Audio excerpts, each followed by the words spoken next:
Well, George Kirby was not sharp and was taken out after 5 innings and just 70 pitches. The Mariners offense does put up some base runners, but can't deliver the big hit outside of Cal Raleigh, and the bullpen gives up a couple late runs. Put all that together, and it leads to a Mariners loss. What is up? What is going on, everybody? Welcome back and welcome in to the Seattle Mariners post-game recap. As always, before I dive into it, do me a favor, smash that like button. And I am now just 17, last time I checked, 17 subscribers away from 3,300. I know that's not number's not like a milestone, but it's a nice round even number. So if you guys can do me a favor, if you're new here, you're just lurking, go ahead and hit that subscribe button. Let's see if we can get to 3,300 tonight. Probably not after the losses. Videos don't quite get the same numbers as after the wins. Don't blame me, guys. Everyone probably just needs a night off from baseball after the team loses, but I still hope you are all having a great night regardless. Mariners dropped this one tonight 6-3 to the Minnesota Twins. They fall to 20-17 on the season, and I am going to go ahead and break it all down for you guys. Listen, real quick, anecdote from the game. I maybe it's just how they got down early and everything, and just at no point were they ahead. They didn't tie it. It's just not a loss to me that I'm going to dwell on too much. Yes, some frustrating things within the loss that we'll dive into. But, George Kirby's fantastic pitcher.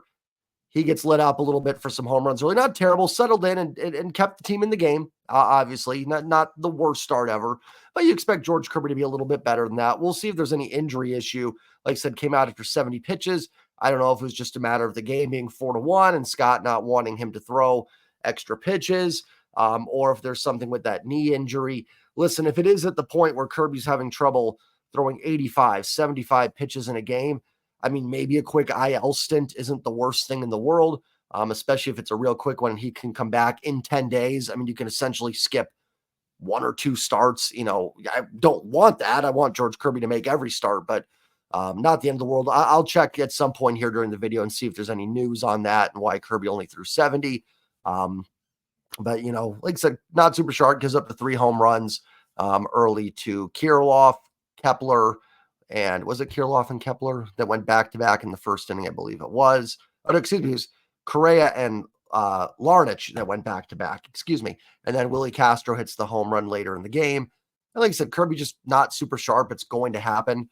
We've talked about the starting pitching is probably going to regress a little bit from that 1 ERA they were running out there for the last month and a half. It's unfortunate that it happened, but, I have no doubt that Kirby is going to bounce back. And even with that, his final line ends up being 5 innings, 4 hits, 4 runs, 1 walk, 4 Ks. I mean, like I said, it kept the team in the game. Not the worst start ever, but certainly not, his sharpest. The offense gets base runners. They put guys on against Chris Paddock. But again, what's kind of been my theme talking about the team. Now, Monday was so frustrating because they just got dominated. Today, they had opportunities. They had the tying run to the plate a bunch of times. And just, again, like I've talked about, who is going to deliver that big hit? Yes, yesterday they got them, right? They put up 10 runs. And maybe it's why I'm not going to just go too, dive into it too much. It happens. The Twins are a good team. But again, outside of Cal Raleigh getting the double in the 7th inning, which, Cal's going to come through. He's clutch. He's a great player. But who else is going to be the guy that puts the ball in the gap to bring home a couple runs there? So kind of the theme for the team, they're getting some base runners and they're better, but they're just not delivering. And they do chase Paddock through 5 1/3, but again, 10 strikeouts for the team, 13 total. I can stomach striking out against Griffin Jacks and Duran. Like those guys are going to strike out anybody. But Chris Paddock, I believe that's a career high in strikeouts. How many times have we said that for opposing pitchers against this offense? Career high.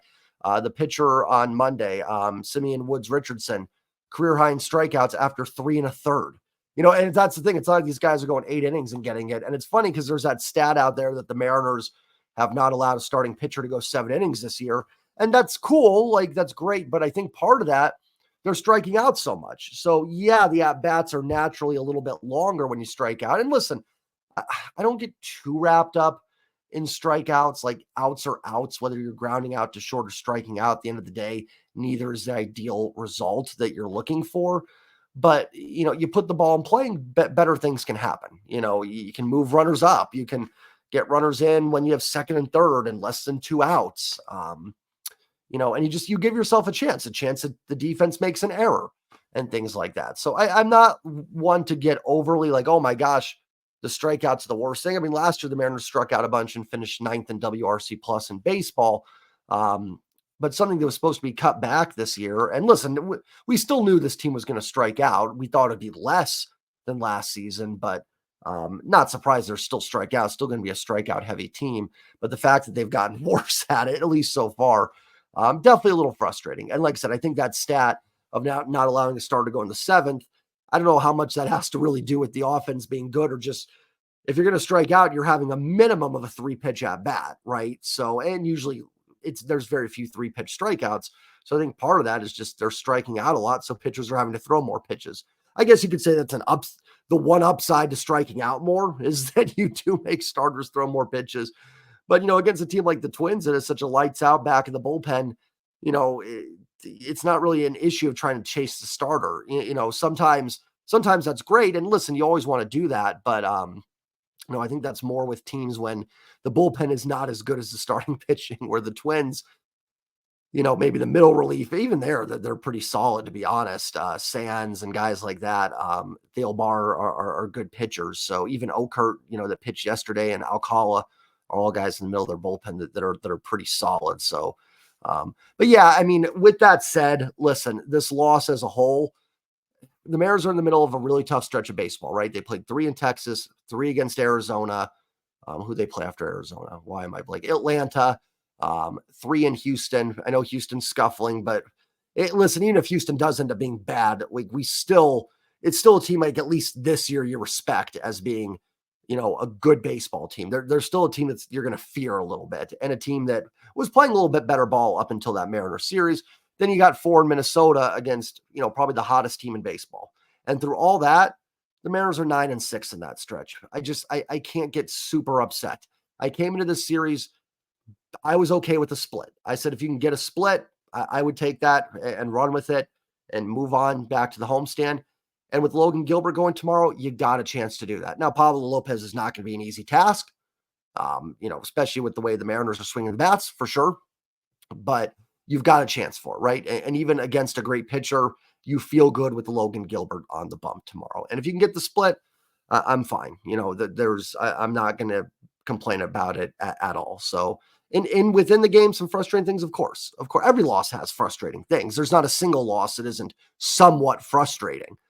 But, it's just, I'm not going to come on here and rant and rave about the team right now when, they're on the road against one of the hottest teams in baseball. And like I said, they got a shot to get that split tomorrow. And, it's, again, I will dive in here to some of the frustrating aspects of this game and some of the players that are frustrating. But on the whole, losses like this happen. And there was nothing in this game. Like Monday was frustrating, like I said, because they couldn't get anything going against Woods Richardson. They couldn't even get base runners. Then they tied up and they give the lead right back. So that had a lot of frustrating aspects. Today, they got behind, battled back a little bit, but at no point did it really feel like this was the Mariners game. Maybe for a brief second after the Cal Raleigh double, I thought there was a shot, but as soon as Jax gets that out, and then especially when Bolton gives up the 2 runs in the 8th inning, that you weren't getting 1 run off Duran was going to be nearly impossible. Getting 3 was just going to be brutal. And the good news is Jax threw about 25 pitches. Duran threw close to 20. Good chance they're probably down. I know Duran just getting back. The Twins aren't wanting to use him on a lot of back-to-back days. So decent chance he's down tomorrow. Again, you're facing a great pitcher in Pablo Lopez, so it's not going to be easy. But, there are some things that could go the Mariners' way. And like I said, you got to feel pretty good with Logan Gilbert on the bump anytime he's going. So hopefully the Mariners can find a way to get a split tomorrow. Let's dive into the box score. Talk about George Kirby just not sharp. I think that's another reason, just not super frustrated. George Kirby's been great. Yes, he's had a couple rough starts. And like I said, hopefully the knee's okay. I'll check here before we get out of here and see if there's any news on that. But it's kind of like if Logan gets beat up tomorrow, it's going to happen. These guys can't be perfect every time out. It would have been great for the offense to put in more runs. I'm not trying to say that whatever and just dismiss it, but with George Kirby not being on his game, what am I not going to be mad at George Kirby? He's a fantastic pitcher. Just didn't have it today. Minnesota is a very tough lineup against right-handed pitching. I know I've said that a lot, but we've seen it this series. It goes to show how good Castillo was on Monday to get into the seventh, only giving up one run. We saw Hancock struggle yesterday. Now, I gave Hancock a little more credit than I'm giving Kirby because, again, my expectations for Kirby are higher than they are for Emerson Hancock. So, but I'm also not going to be worried about it unless the knee is an issue. Kirby's going to be fine. Kirby Snead becomes the 1,000th player in Seattle Mariners history to play for the Mariners. So remember that for a trivia night, or if you need to try to win a couple bucks from your buddies and tell them, ask them to name me the 1,000th player in Mariner history. The answer is Kirby Snead. He looks solid for an ending. Couple roster moves today I should talk about. Taylor Saucedo placed on the IL. Sounds like a hyperextension of the knee, which honestly is good news. That, probably not a season-ending injury. In fact, maybe, I'm not a doctor, maybe a month or two or something. So a chance you can get Sauce back. Scott said not as bad as they initially thought. Certainly, like I said, still need to place him on the IL. But good news there in general for Taylor Saucedo. And then Emerson Hancock sent down as well, as I talked about, to bring up an extra reliever. Kirby Snead is brought up along with Edward Bizardo. I like Bizardo. I'm excited to see him get in some games here. I thought he had really good stuff last year. Nasty slider. Command control was a little iffy, I thought, at times last year. So excited to see him up now. Someone's going to have to go down when Brian Wu comes back, which will happen probably this weekend against Oakland. Probably going to be Bizarro. It could be Cody Bolton. Honestly, it wouldn't shock me if it's Cody Bolton that goes down. Snead is out of options, I believe.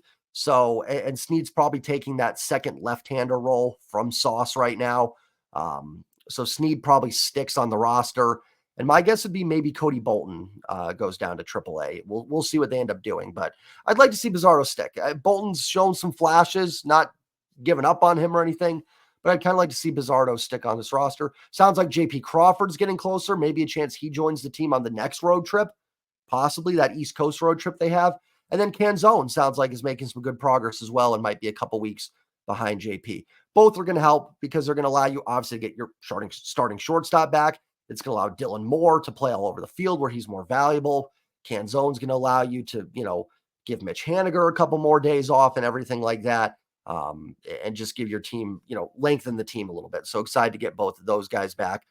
Trent Thornton is shot inning with a couple strikeouts. Good to see, especially with a couple tough lefties coming up for him. Nice inning by Thornton. Cody Bolton does give a couple runs on 3 hits, does strike out 2, doesn't walk anybody. Listen, I didn't think they were going to get a run off Duran anyways, but Bolton made sure it wasn't going to have a comeback in the 9th inning for sure, giving up a couple runs there. Thornton and Snead looked pretty good. Bolton had the strikeout stuff, but just, Julian gets him. And then it was, I think it was Jeffers and Kepler that got the hits off of him. So, it happens. Those are good hitters. And in terms of going to somebody else there in the bullpen, you're not going to go to Munoz or anybody there. So, your pen's already thin now without Saucedo. I feel like I bring it up every game, but without Brash and Santos, you are thinner in that bullpen. So guys like Bolton are going to have to pitch in some of these tight games. Let's go ahead and look at the offense. Mariners do get 10 hits and 2 walks. They get 12 base runners. Again, the story of the game, the issue wasn't so much getting guys on base. It was not bringing guys home. I would say, and still missing a little slugging. They do get the home run from Garver and the double from Cal Raleigh. But, it's just who's going to be the person. They got it yesterday. I know it's not every game, but just waiting for somebody to deliver, the big hit with the runners on. And I'm sounding like a broken record with it, but, better performance, at least in terms of the hits and getting a couple base runners. Still a lot of strikeouts. Same old. Josh Rojas, just a quiet 2 for 5. I didn't even notice he had 2 hits watching it. 400 on base percentage today for Rojas. And I got to give Josh Rojas a shout out. His at bat against Duran in the 9th inning was fantastic. He fouled off some nasty pitches, spit on some good pitches, worked it to a 3-2 count, and then hit a line drive. I'm going to pull up the exit velo on that base hit. It was an out, but on the line drive he had off Duran. Because Duran is not a guy that gives up hard contact. Let me tell you guys. So that might have been one of the best outs I've ever seen. I know that sounds, Jay, you're praising an out. But 99.4 off the bat, exit velo, 360 expected batting average. I mean, it was a line drive. It had elevation to it. Like, that was a good at-bat by Josh Rojas. That is probably, I guarantee if you asked Duran, like, best at-bat someone's face that's had against you, he'd put that one up there.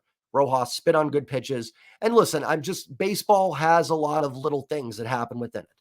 And listen, if that was Ty France that had that at-bat, would I praise it as much? Probably not. But Rojas has been so good that he deserves credit even for that. That was a really nice at-bat. Good game for Julio, 3 for 5. Again, like, let's see some slugging. Let's see some balls in the gap. I think he just missed a home run in the third or fourth. Not missed in terms of distance, but just got under a little bit. Even his bad bat against Duran, he grounded out. You'd like to see it elevated, but it was 105. So listen, I can't complain too much. Julio goes 3 for 5 with a run scored. Polanco 1 for 5 with a bunt hit. Funny enough, tonight in baseball, they talked about the broadcast. Giancarlo Stanton hit a home run at about a 120 exit velo, which was the hardest hit of the season. Jorge Polanco's bunt single was 14 miles per hour exit velo, was the softest hit in baseball this season. So we had the hardest hit and the softest hit in baseball. Mitch Haniger 0 for 3 with a walk. The walk was really good. It was on an got behind 0-2 against Jax. That was before the Cal Raleigh double. That was a good at-bat, but Mitch had some tough at-bats before that with a couple strikeouts. Cal 1 for 4 with a 2 RBI double. That just missed a home run. It would have been out 9 of 30 ballparks. And Aaron Goldsmith mentioned the wind. If there wasn't any wind, it would have gone out like a 13 mile per hour wind or something, whatever the wind was, brought it back like 13 feet or something, they said. So potentially without wind, that would have gotten out. Now, I don't know if the Twins would have had another ball go out either. So I don't want to dive into, the Mariners got unlucky or anything. They didn't. They were outplayed. But, the big dumper just continues to be clutch, kind of carrying the offense. When I talk about who's going to deliver the big hit, the dumper is not including that. Cal has delivered the big hits. It's everybody else that is not doing it. Mitch Garver, a solid game for Mitch Garver. 2 for 3, home run and a walk, base hit and a walk. OPS up to 642. That's obviously not good or where we want, especially for a DH, but starting to come out a little bit. We're starting to see the Mitch Garver that this team signed. The last few weeks, I don't know what his WRC plus is over the last few weeks, but I imagine it's been pretty solid. So, and good to see him go the other way with a home run. Ty France. Let me just get the rest of the box score. Luke Raley was 1 for 2. Luis Urias pinch hit was 0 for 2. Dylan Moore 0 for 4. I still wouldn't mind Rivas getting a start, but Demo's done a nice job holding down the fort for JP Crawford. And Demo had a really nice game yesterday, so I'm not going to get on him being in there today. Ty France. Listen, I made this point on Twitter. I was talking with Mariner Sir, and I made this point. Remember Jesse? Well, of course you remember Jesse Winker. But a couple of years ago, remember in April, he was just hitting into a bunch of bad luck.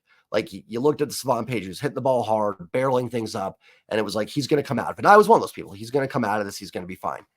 And instead of the production matching, instead of the results matching the underlying numbers started matching the results. Like, he went from bad luck to just not hitting. You know what I mean? And all of a sudden, the underlying numbers started looking poor for Winker. And I'm kind of there with Ty France. Like, yes, you guys know, I talked about it. I give it a month. Then I start really diving into what does this team need to do? Because I think, listen, we're still dealing with fairly small sample size. This is game 37 of 162. And we still shouldn't overreact to things at this point. But Ty France has not been a productive major league hitter since the second half of 2022. That is now a year and a half plus. What are we, a fifth of the way through this season? I don't know, a sixth. I don't know. Someone can correct me on the math.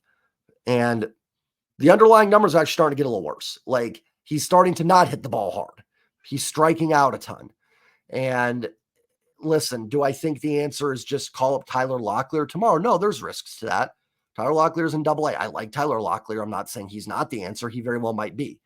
But that's not just a guarantee that's going to be better than Ty France. It's not. Truthfully, your best bet right now might be playing Luke Raley at first base. I know Raley's numbers are technically worse than Ty's overall, but Raley just in the last few weeks, I think, has had better at-bats, a little bit more athletic. I don't know who's the better first base defender.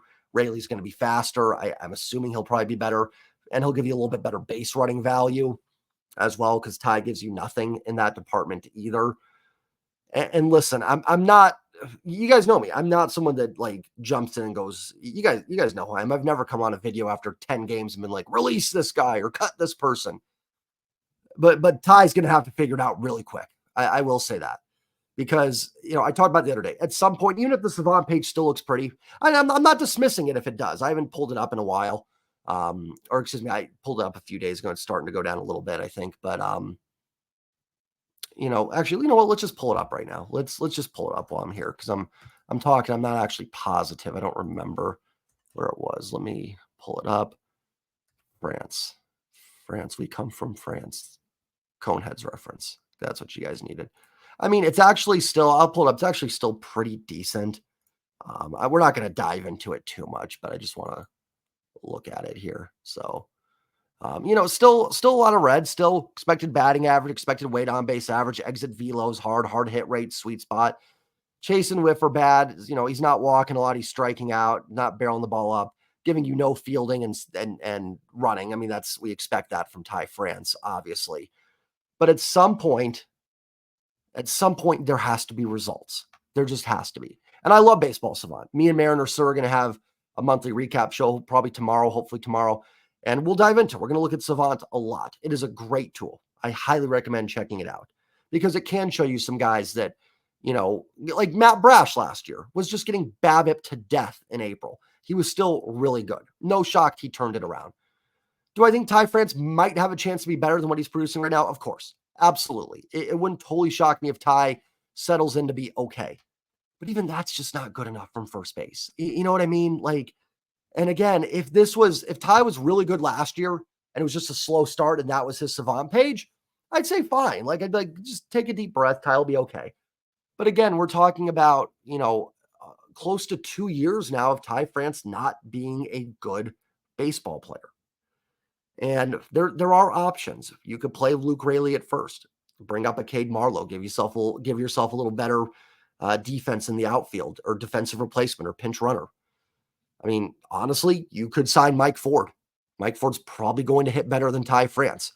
And he's not going to give anything on the base pass, but neither is Ty. I think defensively, Ty's probably a little bit better because Ty's actually, I think, pretty good at picking the ball and everything. So I think you're going to get a slight decrease there, but I'm not super worried about it at first base. You could go Tyler Locklear. You could. I will say if you do that, it's going to be tough to go back on it. I think I'd rather right now go with Rayleigh or Mike Ford.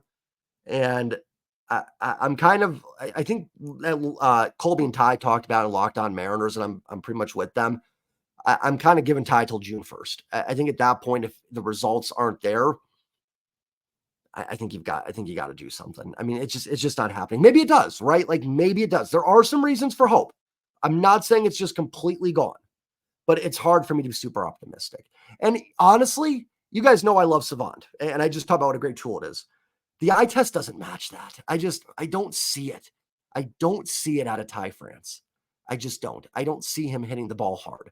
And when he does, it's on the ground. Ty France, Dan Gonzalez talked about Locked On. The launch angle isn't there. So when he is hitting it hard, it's on the ground. And it's not like he's going to beat out ground. At least when Julio hits it hard on the ground, there's a chance he's beating it out. Ty is not. So if Ty isn't elevating the ball at least a little bit, it's going to be tough. So yeah, that's probably my biggest takeaway is I'm getting closer with Ty. Now, in terms of the game overall, happens, throw it out, try to get that series split tomorrow with Logan Gilbert on the mound. Like I said, you've got to feel pretty good with Logan going. Like I said, Pablo Lopez, tough challenge for this offense, but I think every starting pitcher has kind of been a tough challenge for the offense a little bit. So I'm not sure if that's one good thing, right? I don't know if it makes it that much more difficult. Listen, just a game the Mariners were never really in. Hard for me to be super upset. Kirby just not super sharp. Oh, let's see if there's any news on Kirby real quick. Let me pull up Twitter X here and see if there is anything from like Shannon Dreyer or something about George Kirby being taken out. Doesn't look like we have anything yet on that. So, if we hear something, if I hear something, you guys will hear it too. So whatever, but Mariners dropped this one 6-3, get that split tomorrow. Listen, we do that. You just went through a brutal stretch of baseball, 10-6. Sign me up for that. If you had told me before this stretch happened, they could go 10-6. do it. Let's do it. Give it to me. So Mariners dropped this one. They fall 20-17. Hopefully they can bounce back tomorrow. Do me a favor, smash that like button, hit subscribe if you're new here. Give me your thoughts on the game down below. Give me your thoughts on Thai France down below. That might be a dangerous question, but go for it, guys. Have a great night, everybody. I will see you all tomorrow, and go Mariners. Peace.